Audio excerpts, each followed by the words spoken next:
చూసి మోసపోని మగాడినమ్మా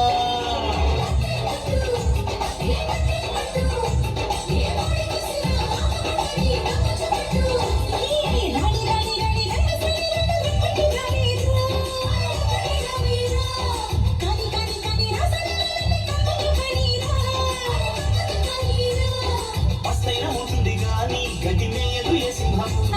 ప్రాణాలు ఇస్తాడు గాని తప్పు చేయడు నరసింహము పట్టుకోవద్దు నన్ను ముట్టుకోవద్దు నీ ఆడజాతికే